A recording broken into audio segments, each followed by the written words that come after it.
तीन बार ओंकार की पवित्र ध्वनि का उच्चारण करेंगे।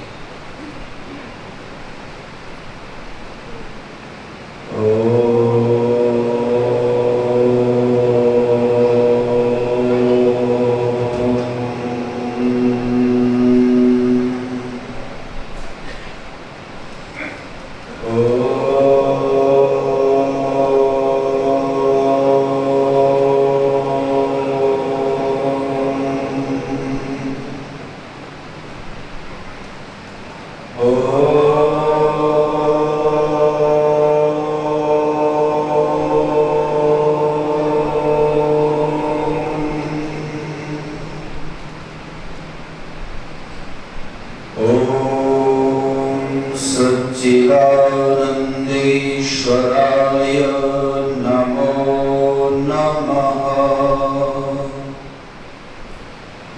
ओम शन्नो मित्रः शं वरुणः सन्नो भवत्वरियमा शन्न इन्द्रो बृहस्पतिः शन्नो विष्णुरुक्रमः। नमो ब्रह्मणे नमस्ते वायो त्वमेव प्रत्यक्षं ब्रह्मासि त्वमेव प्रत्यक्षं ब्रह्म वदिष्यामि ऋतं वदिष्यामि सत्यं वदिष्यामि तन्मामवतु तद्वक्तारमवतो अवतु माम् अवतु वक्तारम्। ॐ शान्ति शान्ति शान्तिः।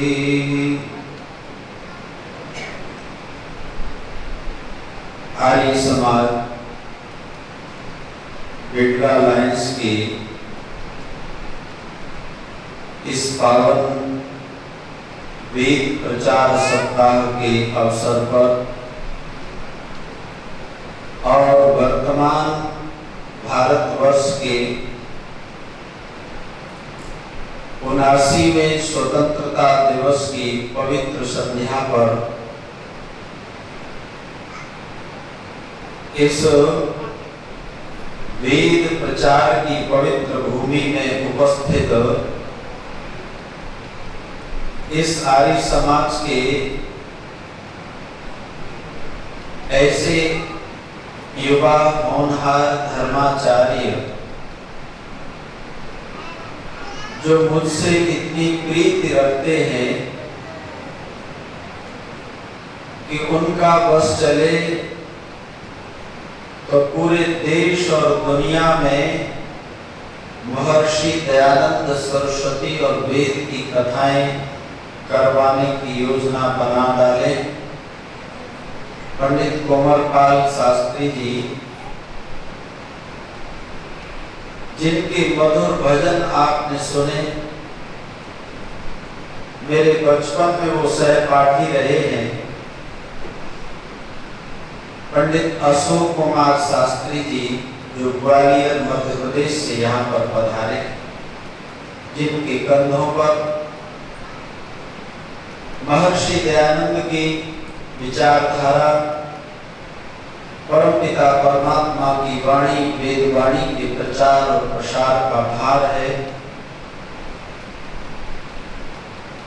इस आर्य समाज के वे श्रद्धावान सुयोग्य अधिकारीगण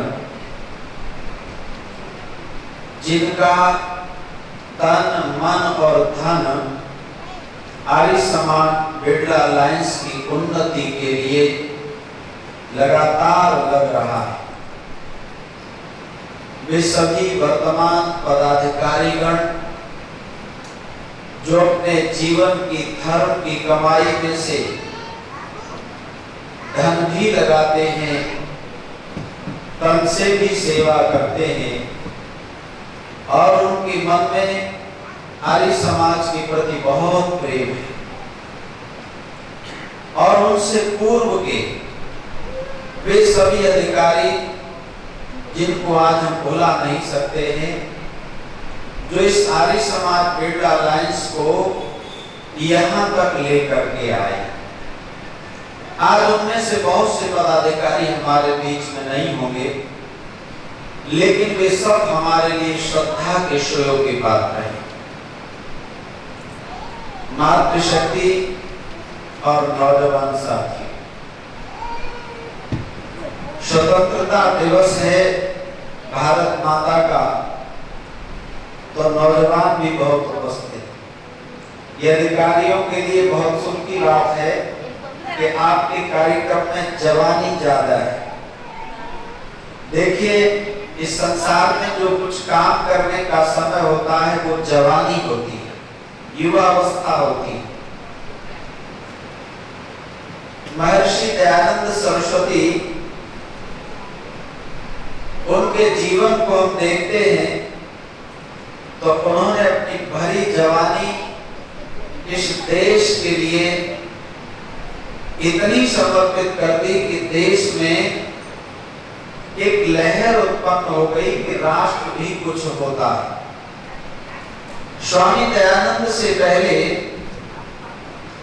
अगर आप इतिहास उठाकर के देखेंगे, इतिहास सुनेंगे, तो यह राष्ट्र नाम कोई चीज नहीं। राष्ट्र बहुत बड़ा था, लेकिन बहुत छोटे छोटे रियासतों के नाम पर अपनी अपनी लोगों की इच्छा पूर्ति करने वाली राजधानियों के नाम पर बटा हुआ था।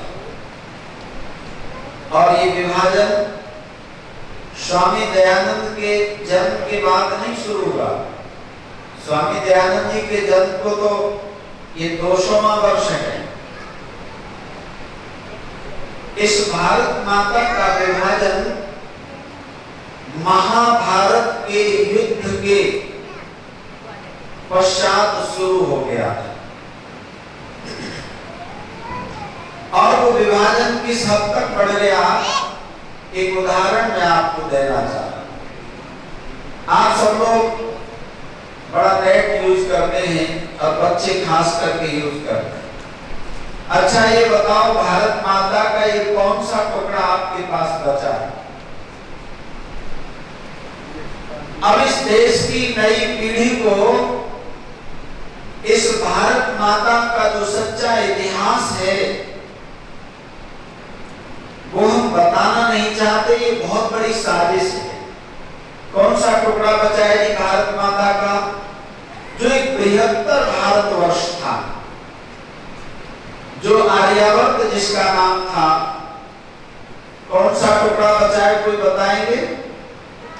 अरे, आज जो स्वतंत्रता दिवस मना रहे हैं, एक टुकड़ा तो आज के दिन हुआ था, उससे पहले कितने टुकड़े हुए? बोला जी पंडित जी तुम ही जाओ, हमने बुलाया ना तुम्हें कथा करने के लिए। अरे, थोड़ी सी जानकारी यदि हम नहीं करेंगे, आर्यों ध्यान रखना, ये भोली जाति इस समय भी गहरी नींद में सो रही है, गहरी नींद। महापुरुष आते हैं, इनको जगाते हैं, बस थोड़ा सा हिलता है इनका शरीर, बस फिर सो जाते हैं। कौन सा टुकड़ा है ये भारतवर्ष का? ये 15वां टुकड़ा आज आपके पास बचा है। कितने देश इसमें से अलग हो गए, 14 कंट्री अलग बन गए पूरे। और बड़े दुख और शर्म के साथ ही कहना पड़ रहा है इस पवित्र आर्य समाज की वेदी से, मेरे देश के नौजवानों को, नवयुवतियों को ये पता भी नहीं है कि 14 टुकड़े हो चुके हैं। हमारी जमीन लुट गई, हम लुटते हैं, पिटते हैं और फिर हाथ पर हाथ धर करके बैठ जाते हैं। ये आर्य समाज के दीवाने हैं, बिरला अलायंस के लोग, जो आज आजादी का उत्सव मनाते हुए महर्षि दयानंद सरस्वती ने क्या योगदान दिया इस विषय पर व्याख्यान रख रहे हैं। ये बहुत दुख की बात, नहीं तो व्याख्यान भी बंद होते जा रहे हैं। आप ऐसे समझ लीजिए, अगर इस देश में धर्म की कथा नहीं होगी और वेद की कथा नहीं होगी। वेद और धर्म एक दूसरे के पर्याय हैं, ध्यान रखना। तो आप ऐसे मान लीजिए जैसे विद्यालय तो हो, उसमें बच्चे भी हों, लेकिन उनको कक्षा में पढ़ाया न जाता हो।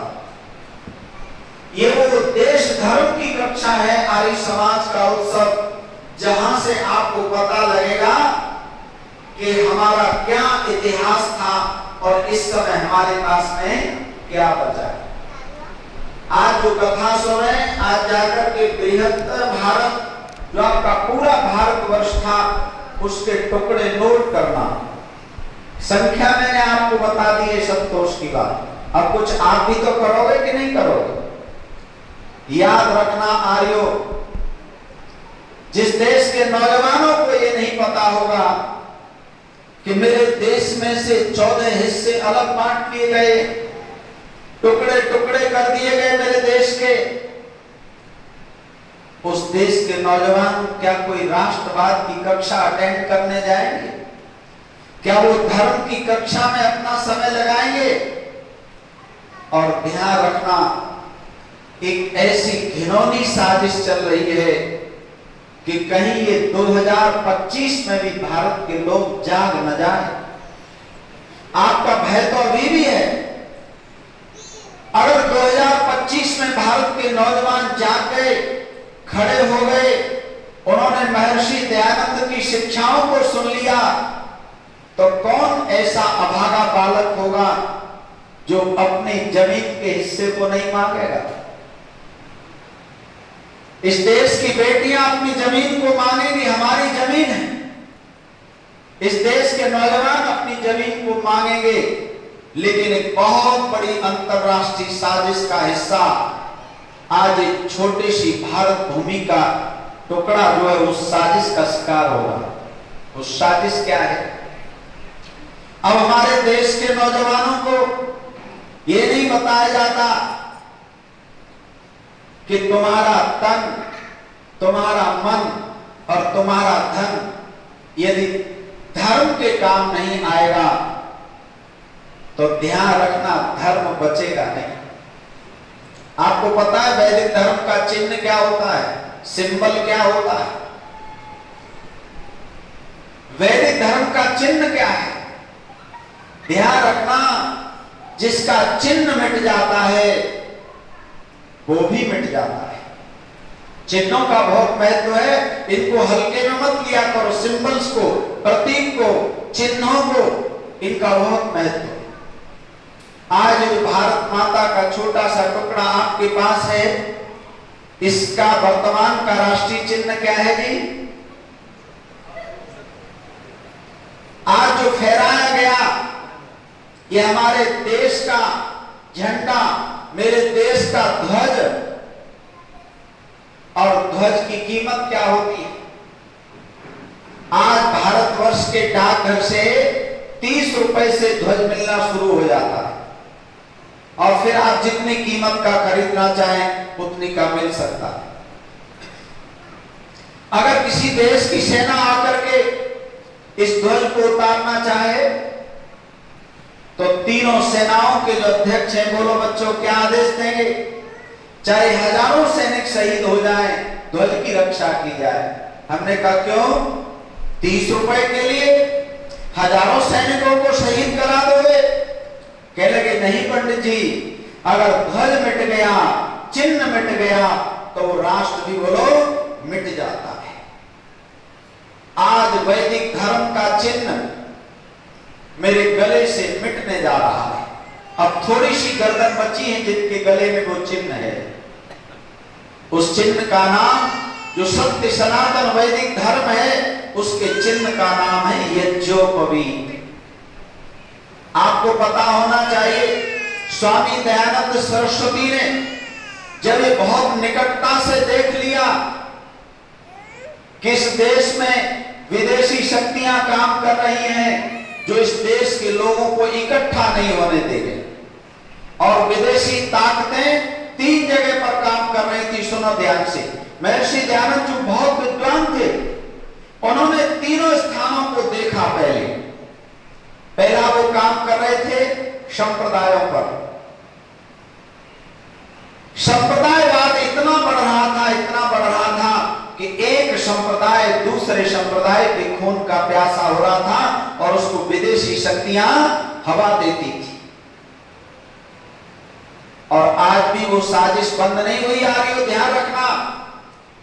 केवल आर्य समाज के लोगों को धर्म की चिंता है, इसलिए वो आज भी देश धर्म को पहला धर्म मानते हैं, क्योंकि सत्य सनातन जो वैदिक धर्म है वास्तव में वही धर्म है। और दूसरी साजिश क्या हो रही थी? संप्रदायवाद के बाद में ऋषि दयानंद ने देखा इस भोली जातीय जाति को ये जातिवाद में बांट रहे हैं। कितना भयानक जातिवाद था। एक जाति दूसरे जाति को बर्बाद करने के लिए तैयार थी।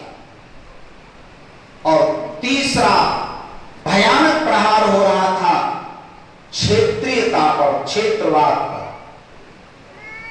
ये इस क्षेत्र का है तो ठीक है, और यदि मेरे क्षेत्र का नहीं है तो मेरे लिए बेकार है। आज 15 अगस्त 2025 को मित्रों आप विचार करना, क्या ये तीनों पर हमले होने बंद हुए हैं? आज फिर कोई शक्तियां हैं जिनका हमें पता नहीं लगेगा, लेकिन ये ध्यान से कभी आप विचार करेंगे तो इन तीनों को उभारने का काम कर रही है। आज संप्रदायवाद बढ़ रहा है, जातिवाद बढ़ रहा है और क्षेत्रवाद बढ़ रहा है। उत्तर प्रदेश में जनपद है इटावा, वहां पर कुछ लोगों की चोटी सिर्फ इसलिए काट दी गई कि वो किसी दूसरी जाति से संबंध रखते थे। आप बताइए इन घटनाओं से क्या वैदिक धर्म की रक्षा होगी? और सुनो इसके पीछे की कहानी। उनकी वीडियो उन्होंने वायरल की जिन्होंने चोटी काटी थी। अब आप अंदाजा लगा, इसको सामान्य मत लेना। हमसे सबसे बड़ी भूल यह हुई कि हम हर घटना को बहुत हल्के में लेते रहे। एक टुकड़ा हो गया, हमने कहा कोई बात नहीं, चले जाओ। दूसरा टुकड़ा चला गया, हमने कहा चले जाओ, क्योंकि हमारे यहां क्या था? हमारा ध्यान था केवल हमारे जो बच्चे हैं इनके लिए हम कोई मकान बनवा दें, इनके लिए बढ़िया कुछ कारोबार या नौकरी का प्रबंध कर दें, बस। राष्ट्र के नाम की तो कोई यहां पर चर्चा ही नहीं होती थी। सज्जनों, स्वामी दयानंद सरस्वती जी महाराज ने अप्रैल 1875 में आर्य समाज की स्थापना की। यह बहुत ऐतिहासिक उत्सव है आर्यवाद का। 150 वर्ष हो रहे हैं आर्य समाज की स्थापना को। ऐसे में आर्य समाज बिरला अलायंस स्वतंत्रता दिवस का उत्सव मना रहा है। बहुत ऐतिहासिक है आज का उत्सव। उसके बाद स्वामी दयानंद जी महाराज बड़ौदा पहुंचते हैं। बड़ौदे की अपनी रियासत है, उस समय बहुत शानदार रियासत है, और भारत की रियासतों में बड़ौदे की रियासत बड़ी प्रसिद्ध मानी जाती है। वहां के सर माधव राव जो हैं बड़ौदा की रियासत के दीवान हैं, स्वामी दयानंद को बुलाते हैं। कहां पर बुलाते हैं? वहां पर कैलाश महादेव का एक मंदिर है, वहां स्वामी दयानंद का व्याख्यान कराते हैं। आप बताइए, वेद के व्याख्यान हर स्थान पर, हर मंदिर पर होने चाहिए कि नहीं? वेद ईश्वरी वाणी है। बड़ौदा की रियासत के दीवान सर माधव राव जो है बहुत बढ़िया प्रबंध करते हैं। पौराणिक मंदिर है, स्वामी दयानंद सरस्वती का व्याख्यान होता है। स्वामी जी जगह जगह जाकर के एक वेद की विचारधारा की नींव जमा रहे थे। इस देश के लोगों को राजनीति क्या होती है इसका कख नहीं पता था। राजनीति का ये राज नहीं जानते थे, तो नीति कैसे जानेंगे? तो स्वामी जी से लोगों ने निवेदन किया उस पौराणिक मंदिर की भूमि पर कि स्वामी जी आज आप राजधर्म के विषय में उपदेश कीजिए। तब स्वामी दयानंद जी महाराज राजधर्म पर बोले और उस समय उपस्थित जनसमूह को ये समझा दिया मेरे प्यारे ईश्वर दयानंद सरस्वती ने कि तुम जो कुछ कर्म करना चाहते हो वो बिना राज के कोई काज बोलो नहीं हो सकता। अरे आर्य तुम्हारा राज नहीं रहेगा, कार्य कहां करोगे? आप बताइए, गुरु नानक देव जहां जन्मे क्या भूमि वो आपके पास है? गुरु नानक का जन्मदिन मनाना चाहते हो, आप जा नहीं सकते वहां पर जहां ऐसा देशभक्त जन्मा जिसके बच्चों के अंदर जोरावर सिंह और फतेह सिंह की उम्र क्या थी साहब? 7 वर्ष और 9 वर्ष। क्या धर्म के प्रति जज्बा था। बच्चों से कहा गया तुम धर्म छोड़ दो, बच्चों ने कहा धर्म नहीं छोड़ेंगे। औरंगजेब का शासन था, औरंगजेब के सिपाहियों ने कहा तुमको दीवारों में जिंदा चिनवा दिया जाएगा, बोला चिनवा दो। ये जज्बा था 7 वर्ष की 9 वर्ष के बच्चों का, और हम भूमि छोड़ते चले जाए। तो मैं बड़ौदे की रियासत की घटना आपको सुनाना चाहता हूं। ये बजा दो कम से कम 10-5 गुने पे बजा देनी चाहिए थी तुम्हें। और स्वामी दयानंद को स्वीकार कर रहे हैं बड़ौदा रियासत के दीवान कि आप 100 गुने ज्यादा राजनीति में हमसे निपुण हैं, और फिर घर पर ले जाते हैं। जब घर पर ले जाते हैं तो आप विश्वास करेंगे बहुत सुंदर थाल सजा करके 1 सहस्र, उस समय आपको ध्यान होगा जो पुराने लोग हैं ये कागज वाले नोट नहीं चलते थे, या बढ़िया चांदी के सिक्के होते। 1 सहस्र रुपए ला करके थाल सजा करके रख दिया स्वामी दयानंद के सामने कि आपने राजधर्म का उपदेश किया है, हम आपको दक्षिणा स्वरूप के द्रव्य देते हैं। सज्जनों ध्यान रखना, स्वामी दयानंद जी महाराज ने बड़ी विनम्रता के साथ वो थाल 1 सहस्र सिक्के जहां पर चांदी के रखे हुए थे वापस कर दिया, और क्या कहा, मैं कोई दुकानदार नहीं हूं, मैं दुकानदार नहीं हूं कि किसी के बदले में तुम मुझे ये धन दे दोगे।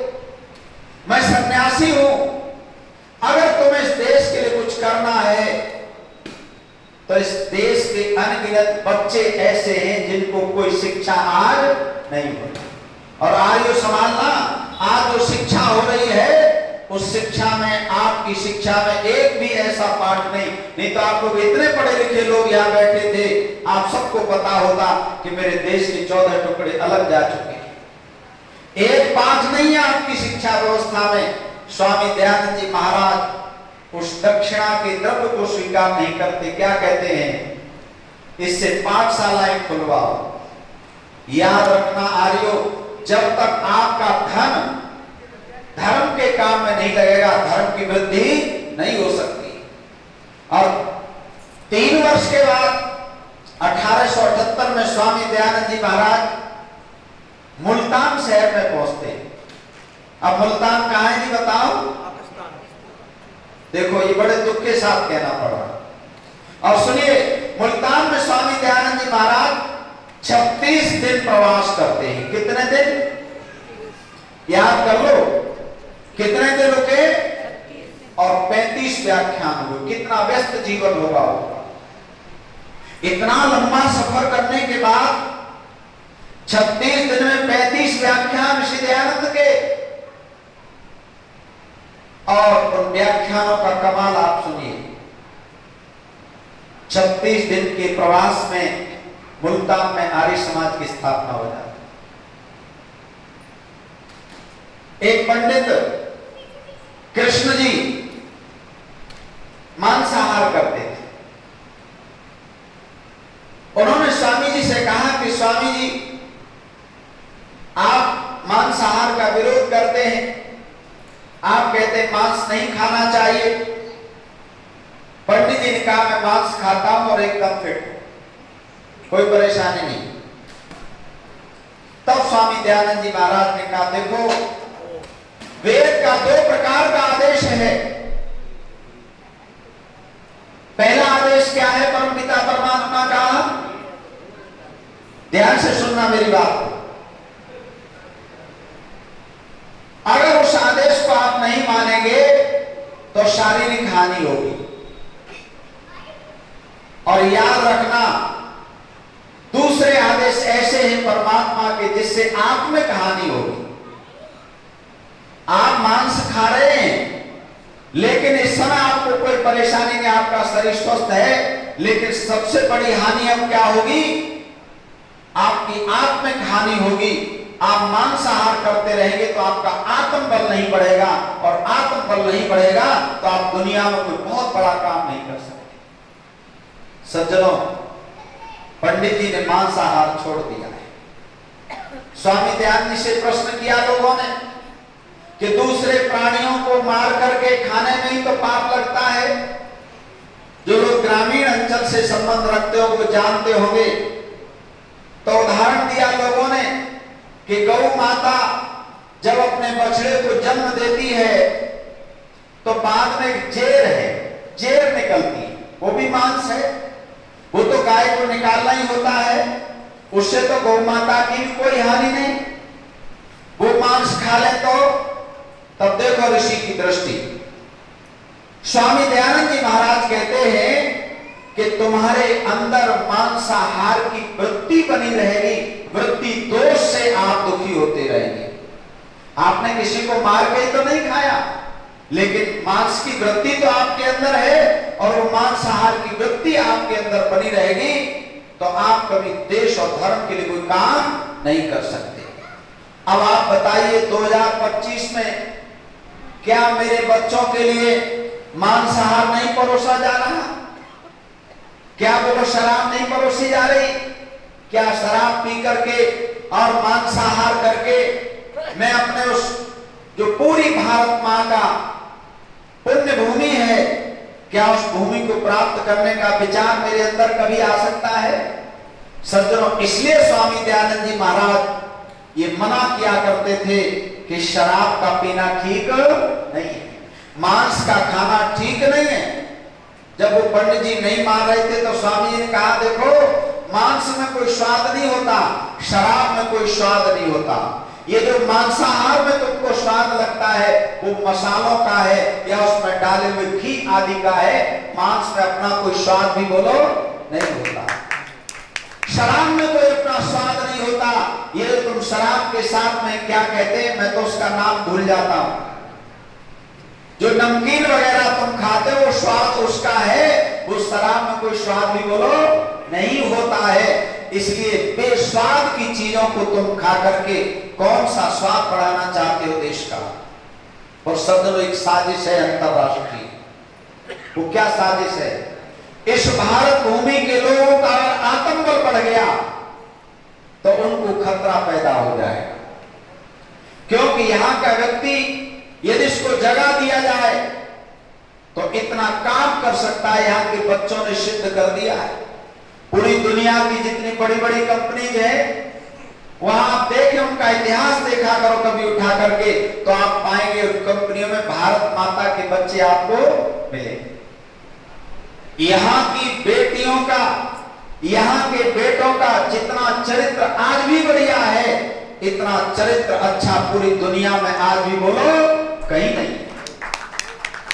ये चरित्र की शिक्षा अगर कहीं से मिल सकती है पूरी दुनिया को तो आज भी भारतवर्ष से बोलो मिल सकती है, और कहीं से कोई आशा अब नहीं रही। इसलिए आर्यजनों ध्यान रखना, महर्षि दयानंद सरस्वती महाराज ने इस देश को स्वतंत्र कराने के लिए जो आंदोलन चलाया वो तीनों ही वादों को समाप्त करना चाहते थे। मैं आपको प्रमाण दे रहा हूं। पहला आर्य समाज, आप सब लोग आर्य समाज से जुड़े इसलिए जानते हैं, मुंबई में स्थापित किया। क्यों जी? मानेकचंद जी की वाटिका में स्थापित किया। कौन से संप्रदाय के थे वो? पारसी संप्रदाय के थे। अभी जो टाटा जिनका निधन हुआ है, रतन टाटा जी का अभी जो निधन हुआ है वो भी पारसी संप्रदाय। आपको ध्यान होगा अभी जो टाटा जिनका निधन हुआ, उन्होंने अपनी अंतिम इच्छा लिख के अंतिम संस्कार करवाया है।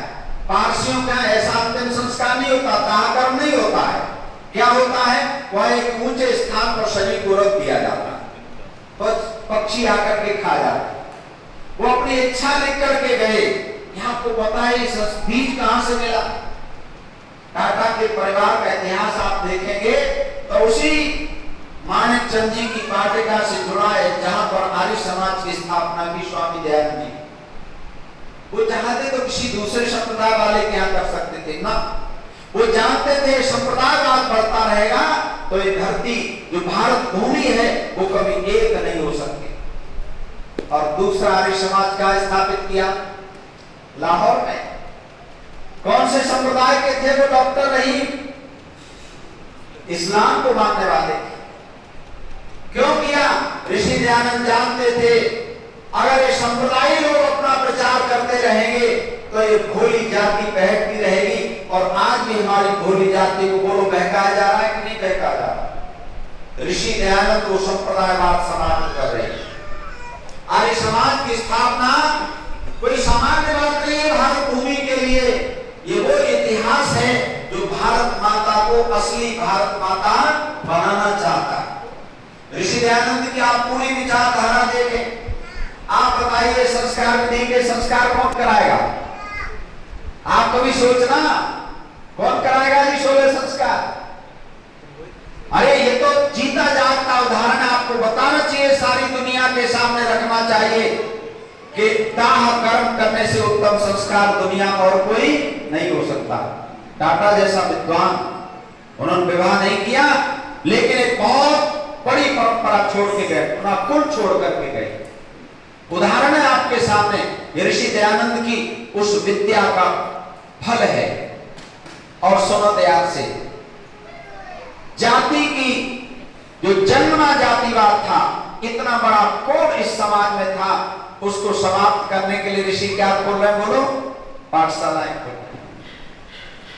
अब 2025 में आज फिर आवश्यकता है। अभी वर्तमान एजुकेशन सिस्टम है पूरी तरह से फेल हो चुका है। मैं आपको उदाहरण दे रहा हूं।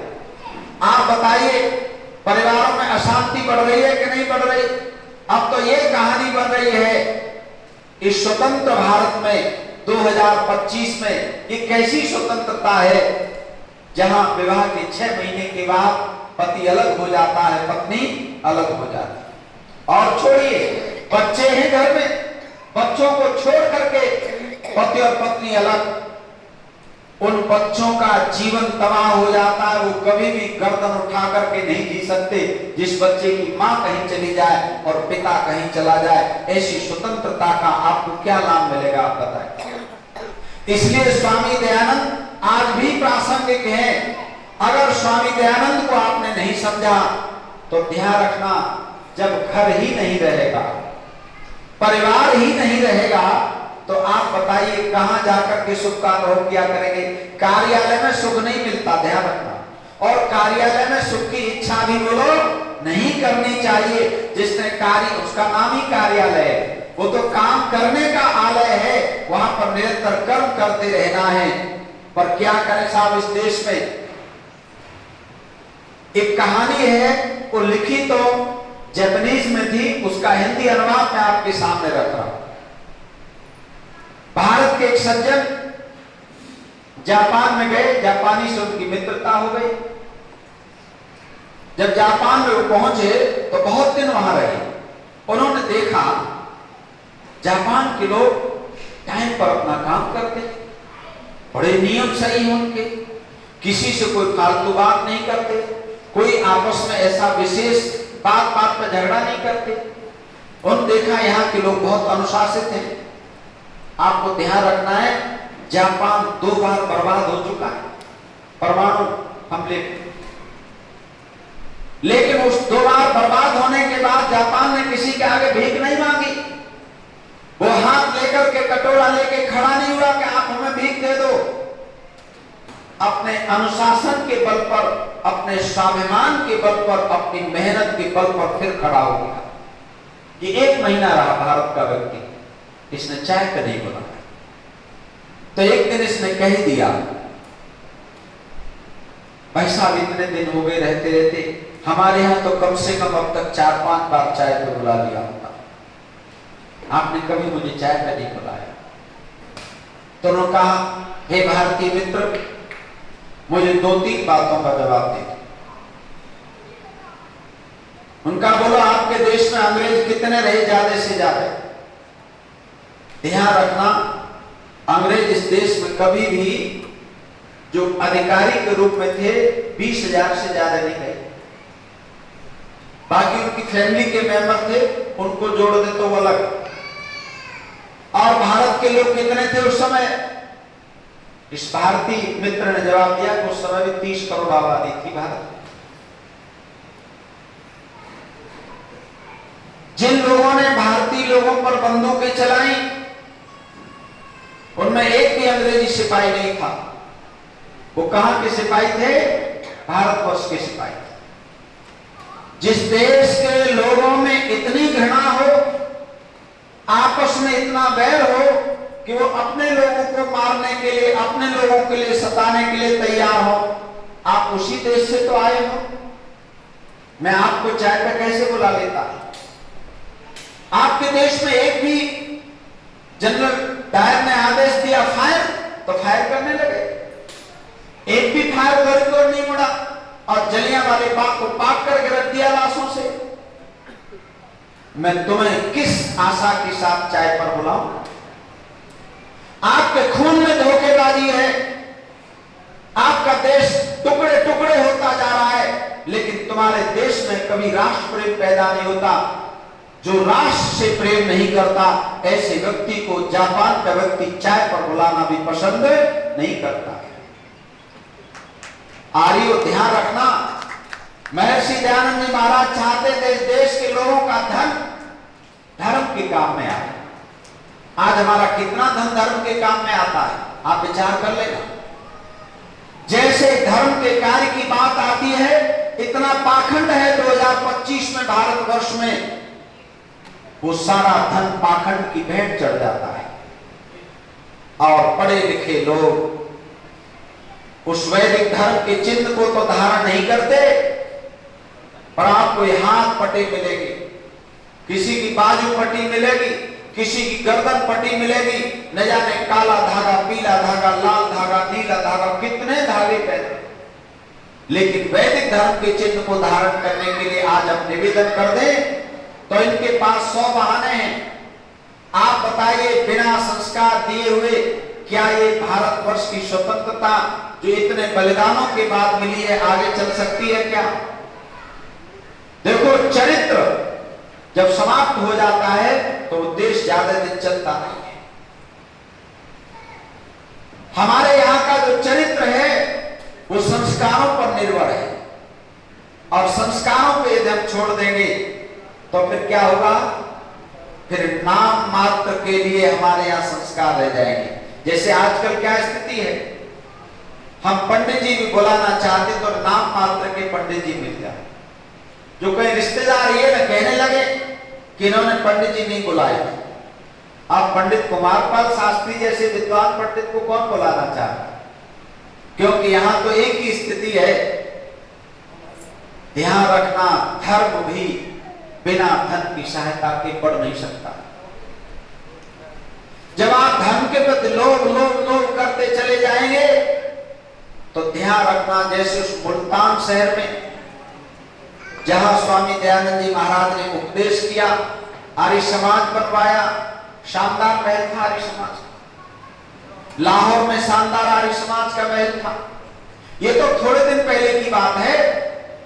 आज 79वां स्वतंत्रता दिवस है। अगर आर्यजनों अब भी हम यही करते रहे, केवल हमने अपना ध्यान मकान, दुकान, कपड़े पर रखा, तो ध्यान रखना वो ज्यादा दिन दूर नहीं है। अब जो गुलामी आएगी वो ऐसी खतरनाक गुलामी होगी, क्योंकि हम भाषा से गुलाम हो चुके हैं। भाषा से गुलाम हो चुके हैं कि नहीं हो चुके? अब हमारे बच्चे हिंदी और संस्कृत नहीं जानते। अब आप बताइए, और जिस संस्कृत का और हिंदी का शब्दकोश दुनिया में सबसे ज्यादा है। महर्षि ध्यान जी महाराज आर्य भाषा कहा करते थे। आर्य भाषा अर्थात हिंदी भाषा, क्योंकि भाषा भी जोड़ती है। अब बोलो भाषा के नाम पर हमको तोड़ा जा रहा है कि नहीं तोड़ा? मैं घटनाएं आप मुझसे ज्यादा जानते हैं, इसलिए ध्यान रखना, जब भाषिक रूप से आप गुलाम हो जाएंगे तो वो मानसिक गुलामी होगी, और मानसिक गुलामी से उभरने का फिर कोई अवसर हमारे पास में नहीं बचेगा। फिर हम वही स्थिति होगी। आज हमारे देश की क्या स्थिति है? बच्चा थोड़ी सी भी अच्छी शिक्षा लेना चाहता है, बोलो हमको विदेश भेजना पड़ता है कि नहीं भेजना पड़ता? जिन श्याम जी कृष्ण वर्मा की चर्चा पंडित कुंवरपाल जी कर रहे थे, वो श्याम जी कृष्ण वर्मा बिजनेस भी करते थे और नौकरी भी करते थे। उनकी पत्नी भी बिजनेस करती थी, लेकिन सारा पैसा किस लिए लगाते थे? अपनी बेटी को पढ़ाने लिखाने के लिए नहीं, क्योंकि अब एक और बहुत खतरनाक फैशन आ गई है। आरजी संभालना, उस फैशन का नाम है सिंगल गर्ल चाइल्ड। ये लेटेस्ट फैशन है, ये बर्बाद करेगी इस देश को। Single girl child. अब आप बताइए, सिंगल गर्ल चाइल्ड हो जाए, आप मान लो, थोड़ी देर कल्पना कर लो, कैसा देश बनेगा? लेकिन हमें कि बस हवा के साथ बहते चले जा रहे हैं, हवा के साथ बहते चले जा रहे हैं। उन श्याम जी कृष्ण वर्मा ने व्यापार से कमा हुआ धन, नौकरी से कमा हुआ धन भारतवर्ष के बच्चों को पढ़ाने के लिए व्यय किया। एक ही शर्त थी कि यहां से पढ़ने लिखने के बाद आप अंग्रेज सरकार की नौकरी नहीं करेंगे। अब हम कितने देखो गुलाम होते होते मानसिक गुलामी कितनी बढ़ गई। अब हम सब ये चाहते हैं कि हमारे बच्चे, वो तो ग्रीन कार्ड नहीं बन रहा, मंत्री जी, प्रधान, नहीं तो सुबह आपके सारे आर्य समाज के लोग अमेरिका दी, या नहीं मिलता कोई। कितनी गुलामी बढ़ गई। और साहब उस दीवाने की एक बात हमने याद नहीं रखी। 1930 में उनका निधन होता है और अंतिम इच्छा लिख करके क्या जाते हैं श्याम जी कृष्ण वर्मा, मेरी अस्थियों को जब भारत स्वतंत्र हो जाए तब लेकर के जाना। 1930 1930 समझ रहे हो ना? 1930 के 17 साल बाद आज का ही दिन था 15 अगस्त 1947 को देश बोलो स्वतंत्र हो गया कि नहीं? तो पहला काम क्या होना चाहिए था देश का? जाकर के अस्थियां लेकर के वहां से आते हैं। पर अस्थियां लाने की किसको चिंता थी? इस देश के लोगों के खून में गुलामी है। हम शमशान घाटों पर जाते हैं, वहां के पंडित बताते हैं, पंडित जी यहाँ लोग अस्थियां लेने नहीं आते, दिन रात जिनके लिए तुम काम कर रहे हो ना, ऐसा व्यवहार करते हैं, वो अस्थियां जब वर्षों हो जाती है तो जाकर उन्हें प्रवाहित करनी पड़ती। ये वहीं से चली आ रही है गुलामी। 1930 में अंतिम इच्छा लेकर के गए, 47 में देश आजाद हो गया, कोई चिंता नहीं। 47 में नहीं थी, 57 में ले आते, 57 में नहीं लाए 67 में ले आते, 67 में ले आए 77 में ले आते, 77 में नहीं लाए 87 में ले आते। बोला इस देश में तो मानसिक गुलामी भरी पड़ी है। वो तो भला हो इस देश का। गुजरात में एक मुख्यमंत्री हुए जो देश के प्रधानमंत्री हैं, उनको याद आई कि कम से कम अस्थियां तो ले आए। देखो भाई, वो तो राजनेता है, राजनेता अपना प्रचार प्रसार करते हैं, वो उनका अपना विषय है। लेकिन हम तो ये मानते हैं कि कम से कम उस व्यक्ति को याद तो आई कि अस्थियां रखी हैं मेरे देश के दीवाने की कहीं, और उन अस्थियों को लेकर के भारत में आया। सज्जनों, जब मानसिक गुलाम यदि हो जाएंगे तो ये जो छोटा सा टुकड़ा बचा है आजादी का, इसको भी हम संभाल करके नहीं रख पाएंगे। इसलिए आज इस स्वतंत्रता दिवस के अवसर पर ये संकल्प लेकर के जाना कि हम अपने बच्चों को जहां पर तन मन धन से सब प्रकार से सुरक्षित करते हैं, वहीं पर अपना धन, अपना तन, अपना मन इस वैदिक धर्म के लिए भी कुछ हिस्सा जरूर लगा लें, जिससे हमारे बच्चों में कम से कम वैदिक धर्म का जज्बा बना रहे, उनके अंदर इच्छा बनी रहे कि मैं भी वैदिक धर्म की रक्षा करने के लिए एक हिस्सा बनूंगा, एक उसका पार्ट बनूंगा, जिससे देश और दुनिया के लोगों के सामने मैं सिर उठा करके कह सकूं मैं उस भारत माता का पुत्र हूं, उस भारत माता की पुत्री हूं जो अपने 14 के 14 टुकड़े वापस लेने के लिए प्रयत्न करूंगा। अरे तो आवाज उठनी बंद हो गई है कि वो टुकड़े हमारे पास आ जाए। बहुत बहुत धन्यवाद आप सबको। तो करवाएंगे